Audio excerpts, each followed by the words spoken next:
Welcome to LMS, Department of Collegiate and Technical Educations, Unit 3, Friction, Session number 3, the subject of Mechanics of Machines. Myself, Venkatesh, lecturer in Mechanical Engineering, Government Polytechnic, Kerpete. As outcome of these sessions, to get the knowledge about friction in journal bearings, to get the knowledge about problems on journal bearings, to get the knowledge about friction in plot pivot bearings. Overview of these sessions. In these sessions, I am going to teach about friction in journal bearings, the problems on journal bearings, so friction in plot and pivot bearings. Recap. So in the previous classes, we already discussed coefficient of frictions. Coefficient of friction is the property of the material of a surface contact, or nothing but according to the Coulomb's law, coefficient of friction is means so force of friction by normal reactions, means it can be defined as ratio of force of friction by normal reactions. So force of friction is directly proportional to the normal reaction. That proportionality constant will be replaced by mu. So therefore, coefficient of friction is the ratio of frictional force by normal reactions.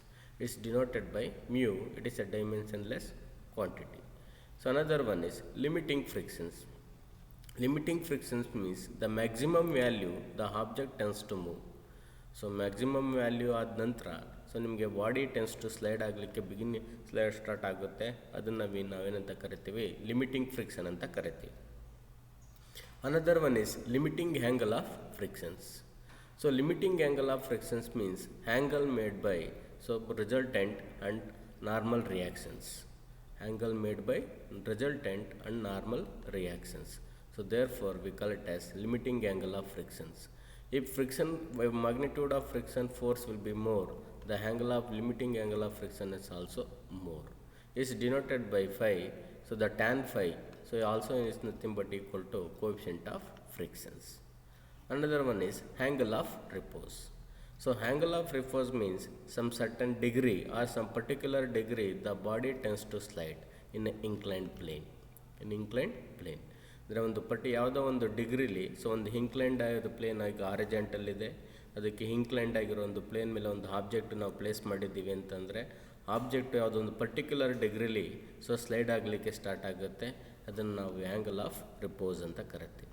So the angle of repose is equal to coefficient of friction and also equal to limiting angle of frictions.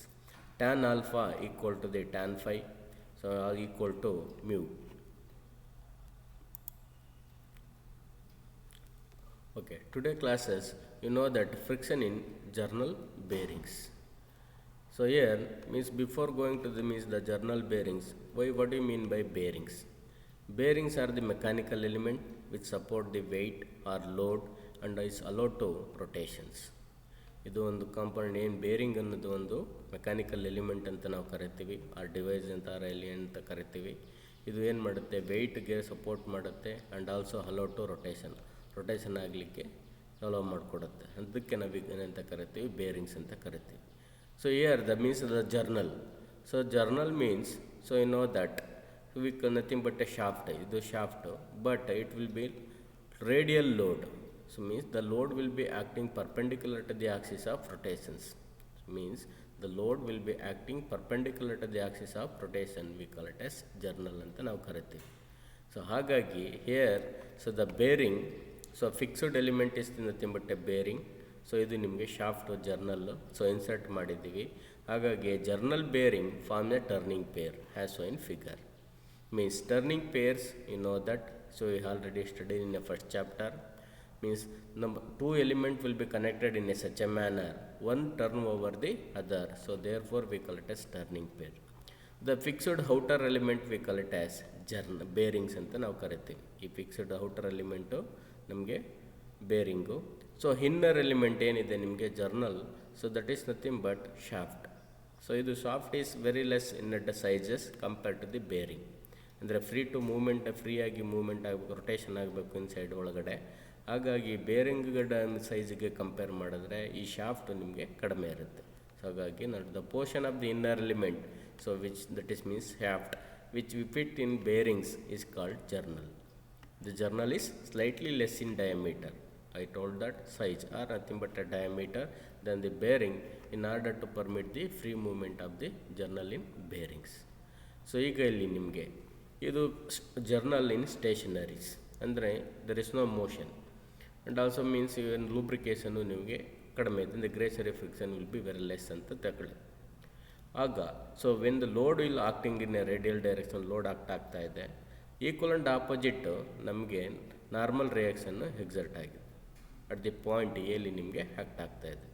So where O is the centre of journal and O1 is the centre of bearings. ಈ O1 ನಿಮಗೆ centre of the ಬೇರಿಂಗ್ದು, so ಈ O ಬಂದು ನಿಮಗೆ centre of journal or shaft. ಹಿಂಗೆ here in this cases while at ರೆಸ್ಟಲ್ಲಿದ್ದಾಗ the frictional force will become 0 ಅಂತ consider ಮಾಡಿದೆ. ಫ್ರಿಕ್ಷನಲ್ ಫೋರ್ಸು ನಿಮಗೆ ಆಗ್ತಿಲ್ಲ. So here the normal reaction and load ಈಗ ಎರಡು ನಿಮಗೆ ಇಲ್ಲಿ ಸೊ ಒಂದೇ ಲೈನಲ್ಲಿ ನಿಮ್ಗೆ ಇರೋದ್ರಿಂದ ಸೊ ಈಗ ನಿಮಗೆ ರೆಸ್ಟ್ ಇದೆ. ನಿಮಗೆ ಈ ಪಾಯಿಂಟನ್ನು we consider as point of pressure or seat ಅಂತ ಕರಿತೀವಿ. Here the point A is nothing but a point of pressure. So point of pressure. So when journal start to rotation, ಇದು ನಿಮಗೆ ರೊಟೇಷನ್ ಆಗಲಿಕ್ಕೆ start ಆದಾಗ so ಏನಾಗುತ್ತೆ, so here the frictional force always acting means opposite to the direction of motion. ಈ frictional force ಯಾವಾಗಲೂ ನಮಗೆ ಆಪೋಸಿಟ್ಟಾಗಿ work ಆಗುತ್ತೆ, ಅಂದರೆ ಆಕ್ಟ್ ಆಗುತ್ತೆ. ಆಗ ಆಕ್ಟ್ ಆಗುತ್ತೆ ಅಂದರೆ ಇಟ್ ವಿಲ್ ಬಿ ಸರ್ಕಂಫರೆನ್ಸ್ ಎಲ್ಲ ಇದರಲ್ಲಿ ನಿಮಗೆ ಆಕ್ಟ್ ಆಗುತ್ತೆ. ಆಗ ಇದೇನಾಗುತ್ತೆ, ಈ body the point of pressure will be shift towards the another point B. So you can see one animation is there, ಒಂದು ಅನಿಮೇಷನ್ಸ್ ಇದೆ. ಸೊ ನೋಡಿ ಇದು ಅನಿಮೇಷನ್ಸು. ಈಗ ನೋಡಿ ಇದು ಸ್ಟೇಷನರಿ ಇದೆ. ವೆಲ್ ಸ್ಟಾರ್ಟ್ ಟು ರೊಟೇಷನ್ ಆದಾಗ ಸೊ ಇಲ್ಲಿ ನಿಮಗೆ ರೊಟೇಷನ್ ಆಗುತ್ತೆ. ಯಾವಾಗ ನಿಮಗೆ ಇಲ್ಲಿ ಲೂಬ್ರಿಕೇಷನ್ಸ್ ಎಲ್ಲ ನಿಮಗೆ ಇದೆ. ಸೊ ಲೂಬ್ರಿಕೇಷನ್ಸ್ ಇರೋದ್ರಿಂದ ನಿಮಗೆ ಗ್ರೇಸರಿ ಫ್ರಿಕ್ಷನ್ ಆಗುತ್ತೆ. So when lubrication is present, so the greasy frictions ಆಗುತ್ತೆ. ಆ ಗ್ರೇಸರಿ ಫ್ರಿಕ್ಷನ್ಸ್ ಇರೋದ್ರಿಂದ ಸೊ ನಿಮಗೆ ಏನು ಫ್ರಿಕ್ಷನಲ್ ಫೋರ್ಸ್ ನಿಮಗೆ ಆ್ಯಕ್ಟ್ ಆಗುತ್ತೆ. ಸೊ ಆ ಫ್ರಿಕ್ಷನಲ್ ಫೋರ್ಸ್ ಆಲ್ವೇಸ್ ನಿಮಗೆ ಸರ್ಕಂಫರೆನ್ಸಲ್ಲಿ ಔಟ್ಪಡ್ಸ್ ಆಗಿ ನಿಮ್ಗೆ ಆಕ್ಟ್ ಆಗುತ್ತೆ. ಈ ಪಾಯಿಂಟ್ ಆಫ್ ಪ್ರೆಜರ್ ಏನಾಗುತ್ತೆ, ನಿಮಗೆ ಶಿಫ್ಟ್ ಆಗುತ್ತೆ the point A to the point B. See we can observe the diagram. So the force of means friction will be acting circumferential, so in a tangential directions or whatever, in tangent ಅಂತ ಏನು ಕರೀತಾರೆ ನಿಮ್ಗೆ ಇಲ್ಲಿ act ಆಗುತ್ತೆ. ಈಗ the point O in the ಸೆಂಟರಿಂದ so shift ಆಯಿತು, distance ನಿಮಗೆ ಶಿಫ್ಟ್ ಆಗಿದೆ ಎ ಟು ಬಿ. ಅದನ್ನು ಡಿನೋಟೆಡ್ ಸಿ ಅಂತ ತಗೊಂಡಿದ್ದೀವಿ. So the O is the centre, draw an a circle, we call it as friction circle. ಅದನ್ನು ನಾವು ಫ್ರಿಕ್ಷನ್ ಸರ್ಕಲ್ ಅಂತ ನಾವು ಕರಿತೀವಿ, ಈ ನಾರ್ಮಲ್ ರಿಯಾಕ್ಷನ್ನು ನಿಮಗೆ ಇಲ್ಲಿ ಆಕ್ಟ್ ಆಗಿದೆ. ನಾರ್ಮಲ್ ರಿಯಾಕ್ಷನ್ನು ಕೂಡ ನಿಮಗೆ ಶಿಫ್ಟ್ ಆಗಿದೆ, ನಾರ್ಮಲ್ ರಿಯಾಕ್ಷನ್ಸ್ ಆ್ಯಂಡ್ ರಿಸಲ್ಟೆಂಟು ನಿಮಗೆ ಇಲ್ಲಿ exert. So resultant and normal reaction make an angles, you know that phi. So we considering phi. So therefore, so in order that the rotation may maintain, there must be a couple rotating of the shaft. Now let considering, so phi is the angle between R and Rn. So here the limiting angle is nothing but angle between R and Rn, where mu is the coefficient of friction between the journal bearings. So and the T is so frictional torque in Newton meter. So T is frictional torque in Newton meter. And R is the radius of shaft in meters, where R is the radius of shaft in meters. So illinda illige radius of shaft. So now from the figure, so you know that what do you mean by the torque? So torque is nothing but so load into perpendicular distance.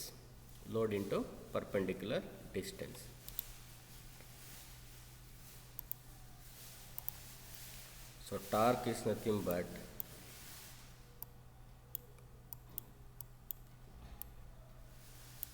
load into perpendicular distance. Perpendicular distance ಯಾವುದು? OC. ಈ perpendicular OC. So now you considering a triangle. OB OC ಇದನ್ನು ನಾವು triangle ಆಗಿ consider ಮಾಡಿ, here it's having a phi. So ಹಾಗಾಗಿ ಏನಾಗುತ್ತೆ ಈಗ ನಿಮಗೆ sin phi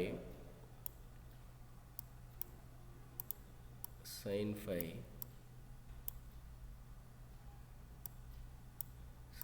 equal to opposite side by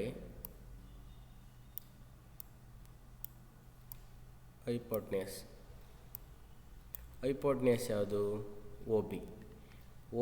C B is adjacent side ಆಗುತ್ತೆ. ಸೊ ಒ ಬಿ ನಿಮಗೆ ಹೈಪೋಟ್ನಿಯಸ್ ಆಗುತ್ತೆ. ಈಗ ಹೈಪೋಟ್ನಿಯಸ್ ಈ O B we consider as O ಇಂದ ಬಿ, ಇದನ್ನು ನಾವು ರೇಡಿಯಸ್ ಅಂತ ಕನ್ಸಿಡರ್ ಮಾಡ್ತೀವಿ. ಏನಂತ ಕನ್ಸಿಡರ್ ಮಾಡ್ತೀವಿ? ರೇಡಿಯಸ್ ಅಂತ ಕನ್ಸಿಡರ್ ಮಾಡ್ತೀವಿ. ಹಾಗಾಗಿ so O C equal to R sine phi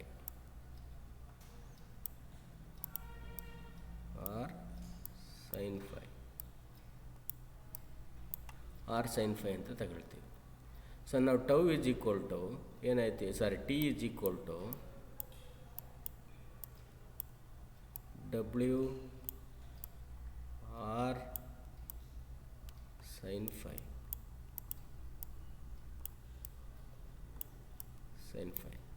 where phi is a very small. ಈ ಫೈ ನಮಗೆ ವೆರಿ ಸ್ಮಾಲ್ ಅಂತ ಕನ್ಸಿಡರ್ ಮಾಡ್ತೀವಿ. ಸೊ ಹಾಗಾಗಿ instead of sine phi you are substitute tan phi. So ಈ sine phi ನಿಮಗೆ very small ಆಗಿರೋದ್ರಿಂದ instead of sine ಫೈಗೆ ನಾವು ಟ್ಯಾನ್ ಫೈನ ಸಬ್ಸ್ಟಿಟ್ಯೂಟ್ ಮಾಡ್ತೀವಿ. ಸೊ ಟ್ಯಾನ್ ಫೈ ಸಬ್ಸ್ಟಿಟ್ಯೂಟ್ ಮಾಡೋದ್ರೆ ಏನಾಗುತ್ತೆ ನಿಮಗೆ? So W R tan phi ಆಯಿತು. where tan phi also nothing but equal to coefficient of friction. ಏನು ತಗೊಳ್ತೀರಿ? coefficient of frictions. So therefore tau is equal to W mu, this is R, mu by R. So ನೋಡಿ mu by R ಆಗುತ್ತೆ. ಈ ಸ್ಲೈಡಲ್ಲಿ ನೋಡಿ. So here, so from uniform motion the resultant force acting on the shaft must be 0 and the resultant turning moment on the shaft must be 0. So therefore torque is equal to load into perpendicular distance OC. Means torque means always twisting moment about an axis. So therefore W into OC, where W is equal to OB sin phi from the diagram. So W R sin phi ಆಗುತ್ತೆ. OB is nothing but a radius of the journal or shaft. So here W R sin phi ಆಯಿತು.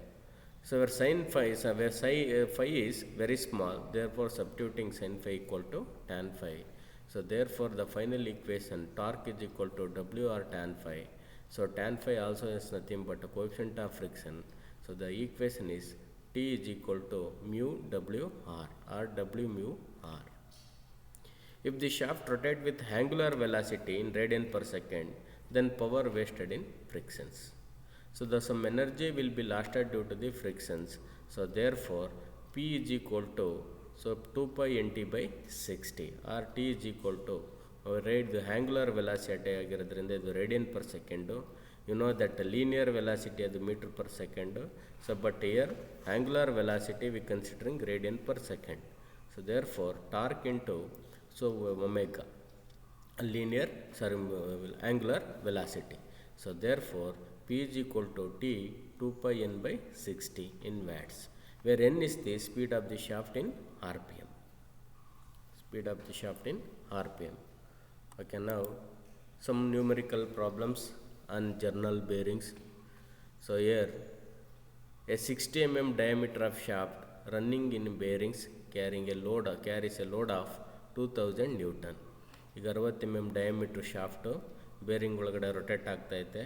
ಅದು ಇಚ್ carries load 2000 Newton ಲೋಡನ್ನು carry ಮಾಡ್ತಾಯಿದೆ. If the coefficient of friction between the shaft and bearing is 0.03, so find the power transmitted when it runs at 1440 RPM. So find the power transmitted when it runs at 1440 RPM. So power ಟ್ರಾನ್ಸ್ಮಿಷನ್ನ ನೀವು ಎಷ್ಟು power loss ಆಯಿತು ಅನ್ನೋದನ್ನು ನೀವು point out ಮಾಡಬೇಕು. ಯಾವಾಗ? So when it is runs at 1440 RPM rotate ಆದಾಗ. So ನಾವು so let us what are the given ಡಾಟಾಸ್ ಎಲ್ಲ ಏನು ಕೊಟ್ಟಿದ್ದಾರೆ ಅದನ್ನು ನೋಟ್ ಡೌನ್ ಮಾಡೋಣ. ಇಲ್ಲಿ ಗಿವನ್ ಡಾಟಾ ಏನು ಕೊಟ್ಟಿದ್ದಾರೆ, D is equal to diameter ಕೊಟ್ಟಿದ್ದಾರೆ. So diameter is equal to 60 mm. So ನಮಗೆ ಬೇಕಿರೋದೇನು, ರೇಡಿಯಸ್ ಏನಾಗುತ್ತೆ, so radius is equal to D/2, radius is equal to D/2 30 mm. ಇದೆಲ್ಲ ನಿಮಗೆ ಮಿಲಿಮೀಟ್ರಲ್ಲಿ ಕೊಟ್ಟಿದ್ದಾರೆ, ನಮಗೆ ಮೀಟ್ರಲ್ಲಿ ಕನ್ವರ್ಟ್ ಮಾಡ್ತಾಯಿದ್ದಾರೆ. ಸೊ ಮೀಟ್ರಲ್ಲಿ ಕನ್ವರ್ಟ್ ಮಾಡ್ತಾರೆ. Torque is the unit newton ಮಿಲಿಮೀಟ್ರಲ್ಲೂ ಕೂಡ ಇಡ್ಬೋದು. ಸೊ ಅದು ನ್ಯೂಟನ್ ಮೀಟ್ರು ಮತ್ತು watt, the power is in watt. So ಹಾಗಾಗಿ ನಿಮಗೆ ಮೀಟ್ರ್ ಕನ್ವರ್ಟ್ ಮಾಡಬೇಕು. ಸೊ ಮೀಟ್ರ್ ಕನ್ವರ್ಟ್ ಮಾಡಬೇಕು ಅಂದರೆ ಹೇಗೆ ಕನ್ವರ್ಟ್ ಮಾಡ್ತಾರೆ ಮೀಟ್ರನ್ನ, ಸೊ ಯು ನೋ ದ್ಯಾಟ್ ನಿಮಗೆ 100 ಸೆಂಟಿಮೀಟರ್ ಈಕ್ವಲ್ ಟು 1 ಮೀಟ್ರ್ ಆಯಿತು. ಸೊ ಈಗ 1 ಸೆಂಟಿಮೀಟ್ರಿಗೆ ನಿಮಗೆ 10 mm ಮಿಲಿಮೀಟ್ರಲ್ಲಿ ನಿಮಗೆ 10 mm ಆಗುತ್ತೆ. ಹಾಗಾಗಿ 1 ಮೀಟ್ರಿಗೆ ನಿಮಗೆ 1000 × 100 × 10 ಅಂದರೆ 1000 mm ಆಗುತ್ತೆ. 1000 mm ಆಗುತ್ತೆ. ಸೊ ಹಾಗಾಗಿ ಇಲ್ಲಿ ಡಿವೈಡೆಡ್ ಬೈ 1000 ಮಾಡಿದ್ರೆ, ಸೊ ನೀವು ಡಿವೈಡೆಡ್ ಬೈ 1000 ಮಾಡಿದ್ರೆ ಸೊ ನಮಗೆ 0.03 ಬರ್ತದೆ, 0.03 ಇನ್ ಮೀಟರ್. ಆ್ಯಂಡ್ ಡಬ್ಲ್ಯೂಸ್ ವೆಯ್ಟ್ ಈಸ್ ಇನ್ 2000 Newton, ಅದು 2000 Newtonಲ್ಲೇ ಇರಲಿ. So and coefficient of friction 0.03, ಇದು ಡೈಮೆನ್ಷನ್ಲೆಸ್ ಕ್ವಾಂಟಿಟಿ ಹೇಳಿದ್ದೀವಿ ನಮಗೆ. And speed is 1440 RPM is revolution per minute. And angular velocity, ಈಗ ನಿಮ್ಗೆ ಏನು ಫೈಂಡ್ ಔಟ್ ಮಾಡಬೇಕು, ಪವರ್ ಫೈಂಡ್ ಔಟ್ ಮಾಡಬೇಕು. ಪವರ್ ಫೈಂಡ್ ಔಟ್ ಮಾಡಲಿಕ್ಕೆ ಏನು ಫಾರ್ಮುಲಾ ಇದೆ ನಮಗೆ ಗೊತ್ತಿರೋ ಪ್ರಕಾರ, P is according to the journal bearings, power lost in friction, torque into omega. Omega is the linear velocity, angular velocity. ಈ ಆ್ಯಂಗುಲರ್ ವೆಲಾಸಿಟಿ ಎಲ್ಲಿಂದ ಬರ್ತದೆ, angular velocity is nothing but 2πn/60. ಈಗ 2 ಗೊತ್ತಿದೆ, 5 ಗೊತ್ತಿದೆ, n ಇಸ್ ಗಿವನ್ ಕೊಟ್ಟಿದ್ದೀವಿ, 60 divided by 60 ಮಾಡಿ, ಇದು ನಿಮಗೆ ರೇಡಿಯನಲ್ಲಿ ಬರ್ತದೆ. ಈಗ ನಿಮಗೆ ಒಮೆಗಾ ಸಿಕ್ತು. ಬಟ್ ಇನ್ನು ರಿಮೈನಿಂಗ್ ಒಂದು ಅನ್ನೌನ್ ಇದೆ. ಈಗ ಇಲ್ಲಿ 2 ಅನ್ನೌನ್ ಇತ್ತು, ಈಗ 1 ಅನ್ನೌನ್ ಗೊತ್ತಾಯಿತು ನಿಮಗೆ. ಸೊ ಈಗ ನಿಮಗೆ ಇನ್ನೊಂದು ಅನ್ನೌನ್ ಇದೆ. ಈ ಟಾರ್ಕ್ ಹೇಗೆ ಫೈಂಡ್ ಔಟ್ ಮಾಡ್ತೀರಿ, ಅಂದರೆ know the formula. So torque is equal to μWr. Mu also given. So mu ಕೊಟ್ಟಿದ್ದೀವಿ ನಾವು 0.03 ಆ್ಯಂಡ್ W ವೆಯ್ಟ್ ಕೊಟ್ಟಿದ್ದೀವಿ, so 2000. So R is the radius, so ಅದು 60 ಡಯಾಮೀಟ್ರ್ ಕೊಟ್ಟಿದ್ದು, ರೇಡಿಯಸ್ ಕನ್ವರ್ಟ್ ಮಾಡ್ಕೊಂಡಿದ್ದೀವಿ 0.03. ಸೊ ನಿಮಗೆ ಕ್ಯಾಲ್ಕುಲೇಷನ್ ಅಂದರೆ ಮಲ್ಟಿಪ್ಲಿಕೇಶನ್ ಮಾಡಿದ್ರೆ 1.8 Nm ಬಂತು. ಈಗ 2 ಅನ್ನೌನ್ಗಳು ನಿಮಗೆ ಗೊತ್ತಾಯಿತು. ಸೊ ದೇರ್ ಫಾರ್ ಸಬ್ಸ್ಟಿಟ್ಯೂಟ್ ಮಾಡಿ power transmitted P is equal to T into omega. T how much? 1.8. ಸೊ ಒಮೆಗಾ is equal to 150.8 radians per ಸೆಕೆಂಡಲ್ಲಿ ಬಂದಿದೆ. ಸೊ ಅದನ್ನು ನೀವು ಸಬ್ಸ್ಟಿಟ್ಯೂಟ್ ಮಾಡಿದ್ರೆ final answer is 271.4 watt. 271.4 watt. If you want power in kilowatt ನಿಮ್ಗೆ ಬೇಕು ಅಂತಂದರೆ ಡಿವೈಡೆಡ್ ಬೈ 1000 ಮಾಡಿ. ಸೊ ಅವಾಗ ಏನಾಗುತ್ತೆ 271 ಕಿಲೋವ್ಯಾಟ್ ಆಗುತ್ತೆ. 0.271 kilowatt. Sometimes always power expressed in kilowatt. So ಹಾಗೆ ನಿಮಗೆ ಡಿವೈಡೆಡ್ ಬೈ 1000 ಮಾಡಿದ್ರೆ 0.0271 ಬರ್ತದೆ ನಿಮಗೆ. These are some numerical problems in journal bearings. Okay, now let us move to the some bearing, thrust bearing. So thrust bearing, ಈಗ journal bearings you know that bearing ಹೇಳಿದ್ದೀನಿ ನಿಮಗೆ, ಅದೊಂದು element ನಿಮಗೆ support ವೆಯ್ಟ್ಗೆ ಮತ್ತು rotation, all to rotation. ಹಾಗಾದರೆ ಇದು thrust bearing ಅಂದರೆ ಹೇಗೆ, ಅದು ನಿಮಗೆ ಜರ್ನಲ್ ಬೇರಿಂಗ್ಸ್. ಸೊ ಈ ಥ್ರಸ್ಟ್ ಬೇರಿಂಗು ಡಿಫ್ರೆನ್ಸ್ ಇದೆಯಾ? Yes, of course. ನಿಮಗೆ ಲೋಡು ನಿಮಗೆ ಜರ್ನಲ್ ಬೇರಿಂಗ್ಸಲ್ಲಿ ಪರ್ಪೆಂಡಿಕ್ಯುಲರ್ ಡೈರೆಕ್ಷನಲ್ಲಿ ಆಕ್ಟ್ ಆಗುತ್ತೆ. But in thrust bearing the load will be acting parallel to the axis of rotations. Parallel to the axis of rotation we call it as thrust bearing ಅಂತ ನಾವು ಕರಿತೀವಿ. The rotating shaft are frequently subjected to axial thrust. In axial thrust means because the load will be acting in parallel to the axis of rotations, so therefore we call it as axial thrust. So thrust, axial thrust is induced. So if the bearing surface are provided, this shaft can be kept in correct axial positions. Bearing ಸರ್ಫೇಸ್ನ ನಾವು provide ಮಾಡಿದ್ರೆ so ಇದನ್ನು ನಾವು correct ಪೊಸಿಷನಲ್ಲಿ ಇಡ್ಬೋದು. ಯಾವುದನ್ನು ನಿಮಗೆ ಶಾಫ್ಟ್ಗಳನ್ನ ಯಾವುದಕ್ಕೆ examples ಎಲ್ಲ ಯಾವುದು ಥ್ರಸ್ಟ್ ಬೇರಿಂಗ್ಸ್ ನಿಮಗೆ? So propeller shaft of ships, shafts of steam engine and vertical machines. Shafts are example of shaft which carry an axial thrust. ಹಾಗಾಗಿ the bearing used to support the shaft which carry an axial thrust are called thrust bearing. ಈ axial ಥ್ರಸ್ಟ್ಗೆ ಏನು ನಿಮಗೆ support ಮಾಡ್ತಾವಲ್ಲ, so ಆಗ ಅದನ್ನು ನಾವೇನಂತ ಕರಿತೀವಿ? Thrust bearing ಅಂತ ಕರಿತೀವಿ. ಆಕ್ಸಿಯಲ್ ಥ್ರಸ್ಟ್ ಬೇರಿಂಗ್ ಅಂತ ಕರಿತೀವಿ. Here it's having some types. Thrust bearings are classified. Thrust bearings some classify ಮಾಡಿದ್ದೀವಿ. ಪಿವೋಟ್ ಬೇರಿಂಗ್ ಇದೆ ಆ್ಯಂಡ್ ಕಾಲರ್ ಬೇರಿಂಗ್ ಇದೆ. So pivot and collar bearings are used to so here sustain the some axial thrust.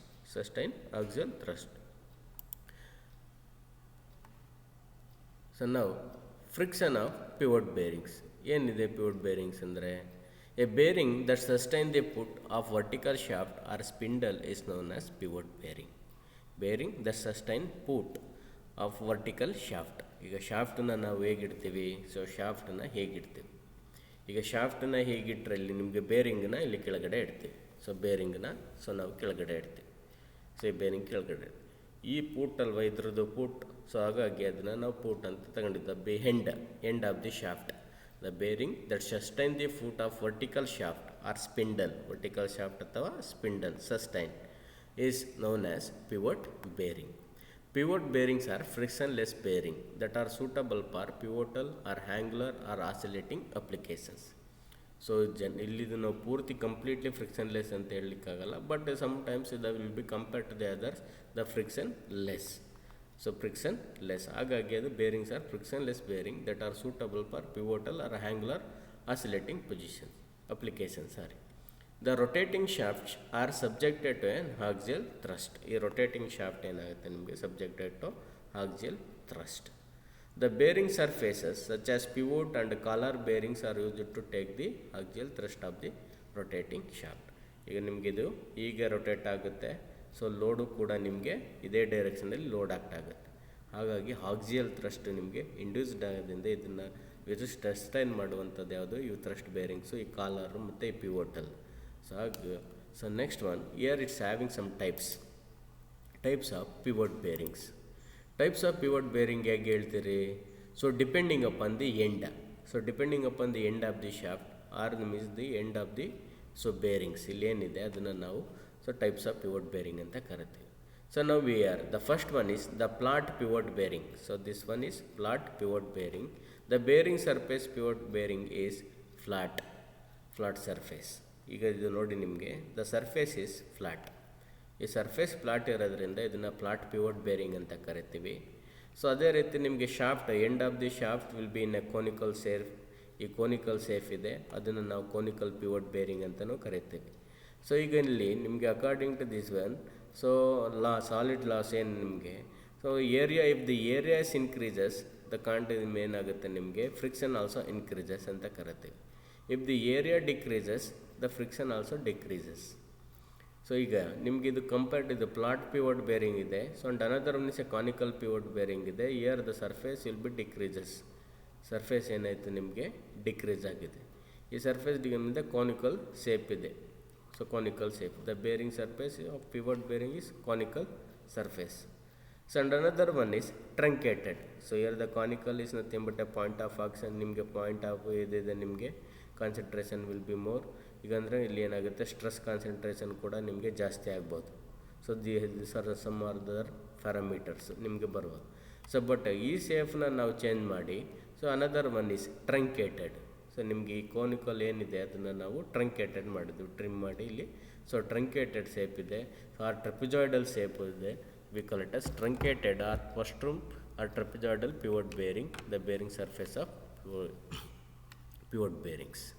Got it? So these are some types of pivot bearings. So another ಬೇರಿಂಗ್ಸ್ಗಳಿದೆ ನಿಮಗೆ. ಈಗ ಒಂದು sir ಈಗ ಒಂದಕ್ಕೆ ಈಗ journal bearing ಅಂತ ಹೇಳಿದ್ರೆ ಈಗ ನಾವು ಸೊ ಶಾಫ್ಟ್ ರೊಟೇಟ್ ಆಗುತ್ತೆ. ಸೊ ಶಾಫ್ಟ್ ನಿಮ್ಗೇನಿದೆ ಈಗ ರೊಟೇಟ್ ಆಗುತ್ತೆ. ಇದು ಬೇರಿಂಗ್ ಅಂತ ನೀವು ಕನ್ಸಿಡರ್ ಮಾಡಿದ್ರೆ ಇಲ್ಲಿ ನಿಮಗೆ ರೊಟೇಟ್ ಆಗುತ್ತೆ. So load will be acting perpendicular to the axis of rotation. ಈಗ ನಿಮಗೆ ಈ ಪಿವೋಟ್ ಥ್ರಸ್ಟ್ ಬೇರಿಂಗಲ್ಲಿ ಇದು ಹೀಗೆ ರೊಟೇಟ್ ಆಗುತ್ತೆ. Shaft will be rotating so like this. Load also acting in axis parallel to the axis of rotation. ಈ ಎರಡನ್ನೂ withstand ಮಾಡುವಂಥ ಬೇರಿಂಗ್ ಇಲ್ವಾ ಅಂತ ನಿಮಗೆ ಕ್ವಶನ್ ಅರೈಸ್ ಆಗ್ಬೋದು. ಎಸ್ ಅಫ್ಕೋರ್ಸ್ ಇದೆ, ಎರಡೂ ಈಗ ನಿಮಗೆ. So roller bearing, so roller ಬೇರಿಂಗಲ್ಲಿ we can withstand radial load and axial load also. ಅಂದರೆ ಈ ಬೇರಿಂಗ್ಸು ನಿಮಗೆ ಹೀಗೂ ರೊಟೇಟ್ ಆಗುತ್ತೆ. ಸೊ ಈಗ ರೊಟೇಟ್ ಆಗುವಾಗ ನಿಮ್ಮ ಲೋಡು ನಿಮಗೆ ಈ ಕಡೆನೂ ಡೈರೆಕ್ಷನ್ ಪರ್ಪೆಂಡಿಕ್ಯುಲರ್ ಡೈರೆಕ್ಷನಲ್ಲಿ ಲೋಡ್ ಆಗ್ತಾ ಆಗುವಂಥದ್ದು ಮತ್ತು ಆಕ್ಸಿಯಲ್ ಡೈರೆಕ್ಷನಲ್ಲೂ ಲೋಡ್ ಆಗ್ತಾ ಆಗುವಂಥದ್ದು. ಅದನ್ನು ನಾವು ರೋಲಾರ್ ಬೇರಿಂಗ್ಸಲ್ಲಿ ನಾವು ಯೂಸ್ ಮಾಡ್ಬೋದು. ರೋಲಾರ್ ಬೇರಿಂಗ್ಸ್ ಯೂಸ್ ಮಾಡಿದ್ರೆ so it will bearings are inclined. Roller ಏನಿದೆ ನಿಮಗೆ, ಆ ರೋಲಾರ್ ನಿಮಗೆ ಇಂಕ್ಲೈಂಡ್ ಇರ್ತದೆ.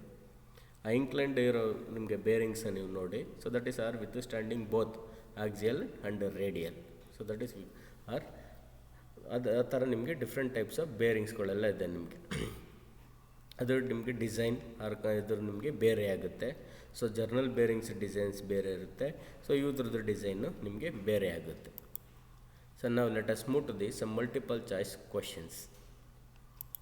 Question number 1, the journal is slightly less in diameter than the bearing, in order to permit the free movement of the journal in a bearing. Whether the statement is true or false. Your answer is A, true. Yes, of course. Here the shaft is slightly less in diameter than compared to the bearing because due to free movement ಇದು ಈಸಿಯಾಗಿ rotate ಆಗಬೇಕು. So ಬೇರಿಂಗಿಗಿಂತ so ನಮ್ಮದು shaft ಏನಿದೆ ಆ shaft ನಿಮಗೆ ಕಡಿಮೆ diameter ಇರ್ತದೆ, ಆ ಸೈಜ್ ಕಡಿಮೆ ಇರುತ್ತೆ. ಹಾಗಾಗಿ ಈ statement true. The torque in journal bearing is given by option A, T is equal to half into mu W R, T is equal to 2/3 mu W R, C, T is equal to mu W R, D, T is equal to 3/2, so mu W R. For your right answer C. I told that torque is equal to vesting moment about an axis, load into perpendicular distance. Perpendicular distance is nothing but mu into W R. So ಏನಾಗುತ್ತೆ ನಿಮಗೆ mu R. So ಏನಾಗುತ್ತೆ R into tan phi. Instead of tan phi, so you are using mu, coefficient of frictions. So therefore your answer is T is equal to mu W R. Question number 3. A 60 mm diameter shaft running in a bearing carries a load of 2000 Newton. If the coefficient of friction between the shaft and bearing is 0.03, coefficient of friction ಎಷ್ಟಿದೆ 0.03 ಇದೆ, then torque is equal to your option A 1.8 Newton meter, option B 1.8 kilonewton meter, option C 18 Newton meter, option D 18 kilonewton meter. According to this given data, your answer is A 1.8 Newton meter. ಇವೆಲ್ಲ ಇದು ಬೇರೆ values ಎಲ್ಲ change ಮಾಡಿದ್ರೆ ಇವು ಕೂಡ ಬರೋದು kilo Newton ಮೀಟ್ರಲ್ಲೂ ಬರ್ಬೋದು. So ನೀವು 18 ನ್ಯೂಟನ್ ಮೀಟ್ರ್ ಬರ್ಬೋದು, 18 ಕಿಲೋ ನ್ಯೂಟನ್ ಮೀಟ್ರ್ ಬರ್ಬೋದು. ಬಟ್ ನಾವೇನೆಲ್ಲ ಡಾಟಾ ಕೊಟ್ಟಿದ್ದೀವಿ ಈ ಡಾಟಾ ಪ್ರಕಾರ ನಿಮಗೆ 1.8 ನ್ಯೂಟನ್ ಮೀಟರ್ ಇದೆ. ಹಾಗಾಗಿ your answer is A. So question number 4.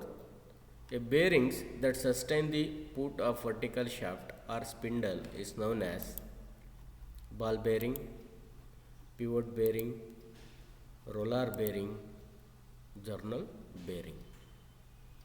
The bearing that sustain the foot of vertical shaft or spindle is known as ball bearing, pivot bearing, roller bearing, journal bearing. So ಈಗ ನಿಮ್ಗೆ ಇಲ್ಲಿ option B is the right answer. Ball bearing ಇದೆ, so roller bearing ಹೇಳಿದೆ. ನಿಮಗೆ roller ಅಂತ ಏನು ಹೇಳಿದೆ ನಿಮಗೆ, it can sustain both. So ನಿಮಗೆ ರೇಡಿಯಲ್ಲು ಮತ್ತು ಸೊ ಆಕ್ಸಿಯಲ್ ಎರಡೂ ಕೂಡ ಸಸ್ಟೈನ್ ಆಗುತ್ತೆ ಇದು ರೋಲಾರ್ ಬೇರಿಂಗ್ಸು. ಸೊ ಹಾಗಾಗಿ ಇದು ನಿಮಗೆ, but according to here the vertical shaft, so pivot bearing is the right answer. Question number 5th. The bearings such as pivot and collar bearings are used to take this axial thrust of the rotating shaft. True or false? The bearing such as pivot and collar bearings are used to take this axial thrust of the rotating shaft. Your answer is A. Yes, of course. Yes, true. Pivot ಮತ್ತು collar ಬೇರಿಂಗ್ಸ್ನ ನಾವು axial ಥ್ರಸ್ಟನ್ನು ತಗೊಳ್ಳಿಕ್ಕೆ use ಮಾಡ್ತೀವಿ, sustain ಮಾಡ್ಕೊಳ್ಳೋಕ್ಕೆ. ಹಾಗಾಗಿ ಈ statement true. Question number 6. The pivot may have flat surface, conical surface, truncated conical surface, all the above. Pivot may have flat surface, conical surface, truncated conical surface, all the above. Your answer D. D is the answer ನಿಮಗೆ, ಏಕೆಂದರೆ all above. ಈಗ ಪಿವೋಟು ನಿಮಗೆ, so plot pivot ಇದೆ, surface end of the surface also plot ಇದೆ, conical surface ಇದೆ, ಟ್ರಂಕೇಟೆಡ್ R ಟ್ರಪೆಜಾಯ್ಡಲ್ ಅಂತ ಏನು ಕರಿತೀವಿ, ಸೊ ಎಲ್ಲ ಇದೆ. ಹಾಗಾಗಿ ಇವರ ಆನ್ಸರ್ ಬಂದು ನಿಮಗೆ all the above. The question number 7. The bearing surface placed at the end of the shaft to take the axial thrust are known as pivots. The bearing surface placed at the end of the shaft to take the axial thrust are known as pivots. True or false? The statement is true. Yes. Bearing surface are placed at the end of the shaft to take the axial thrust is known as pivots. Yes. ಅದನ್ನು ನಾವು pivot ಅಂತಲೇ ಕರಿತೀವಿ. ಹಾಗಾಗಿ statement ಸರಿ ಇದೆ. Okay, so here our team members to develop some content develop for mom subject mechanics of machines. So MS Devaraj sir chairman GPT Harapanahalli, TS Chandrashekar sir moderator GPT Tumakuru, Vinod Kumar sir subject expert GPT Nagamangala, Nagaraj sir subject expert Shrimati LV polytechnic Hassan, Arvind Rangadal subject expert GPT Kalaburagi. So Venkatesh myself content developer GPT Kerpete, Ramya madam content developer GPT Ramanagara, Devaraj sir content developer KPT Mangaluru, Nemichand sir content developer GPT Turuvekere, Raviprakash sir content developer GPT Sira. So Lakshminarayan sir content developer DSCG GPT Chikkamagaluru. So here this are some reference links. So RS Khurmi ಇದೆ text book, theory of machines, ಅದೇ ರೀತಿ theory of machines by SS Rattan. So ಅದೇ ರೀತಿ ನಿಮಗೆ ಮಿಕಿ diploma ಇದೆ, Wikipedia ಇದೆ, YouTube ಇದೆ, ಕೆರಿಯರ್ ರೈಡ್ ಇದೆ, NPTEL ಎಲ್ಲ ಇದೆ. ಸೊ NPTEL ಇಲ್ಲ ನಿಮ್ಗೆ ಹೋದರೆ ನಿಮಗೆ ಇನ್ನೂ ತುಂಬ ಮಾಹಿತಿ ಸಿಗುತ್ತೆ ಅಬೌಟ್ ಮೆಕ್ಯಾನಿಕ್ಸ್, ಯಾವ್ಯಾವುದೆಲ್ಲ ಸಬ್ಜೆಕ್ಟ್ ನಿಮ್ಗೆ ಬೇಕೋ ಅದರ ಬಗ್ಗೆ ಎಲ್ಲ ನಿಮಗೆ ತುಂಬ ಮಾಹಿತಿ ಸಿಗುತ್ತೆ. Okay, end of the sessions. In this session we learned something. So what learn? So friction in journal bearings. You know that journal ಅಂದರೆ ಏನಂತ ಗೊತ್ತಾಯಿತು, ಸೊ ಬೇರಿಂಗ್ ಅಂದರೆ ಏನಂತ ಗೊತ್ತಾಯಿತು. Bearing is an element or mechanical element which support a load or which carries a load and allow to rotations. So allow to rotation, ಇದು ನಿಮಗೆ support ಮತ್ತು allow to rotations. Rotation ಆಗಲಿಕ್ಕೂ ಕೂಡ ನಿಮಗೆ very important. Rotation ಆಗಬೇಕಲ್ಲ, because all mechanical elements are rotating elements. So rotating elements ಇದೆ, so sliding motion ಎಲಿಮೆಂಟ್ಸ್ಗಳಿವೆ. ಹಾಗಾಗಿ bearing is very necessary and very important component in mechanical field. either the load will be acting in a perpendicular or in axial or in the radial direction ಅಲ್ಲಿ apply ಮಾಡ್ತೀವಿ. So ಹಾಗಾಗಿ ಇದನ್ನು ನಾವು journal bearing ಅಂತ ಕರಿತೀವಿ. So you know that you solve some numerical problem. Numerical problem ಬಗ್ಗೆ ಗೊತ್ತಾದರೆ journal bearings ಏನು according to the diameter, you know that some power loss ಎಷ್ಟು ಆಯಿತು ಅಂತ ನೀವು can find out by find ಮಾಡಿದ್ದೀವಿ. Another one is friction in flat pivot bearing. So flat pivot bearings ಅಂದರೆ ಏನು ಅಂತ ನಿಮಗೆ ಗೊತ್ತಾಗಿದೆ. Means nothing but flat pivot bearings is nothing but so thrust bearings, ಅದನ್ನು ನಾವು ಥ್ರಸ್ಟ್ ಬೇರಿಂಗ್ಸ್ ಅಂತ ನಾವು ಕರಿತೀವಿ. So pivot actually this is pivot bearings. Thrust bearing ಬಗ್ಗೆ ನಿಮಗೆ ಗೊತ್ತಾಯಿತು. ಅದರ ಥ್ರಸ್ಟಲ್ಲಿ ನಾವು classified into pivot and another one is a collar. So ಅಲ್ಲಿ ನಿಮಗೆ ಪಿವೋಟ್ ಬೇರಿಂಗ್ಸ್ ಬಗ್ಗೆ ಹೇಳಿದ್ದೀವಿ. So the surface will be are different types ಇದೆ ನಿಮಗೆ. Surface either flat or conical or truncated. So here end of the sessions. Thank you.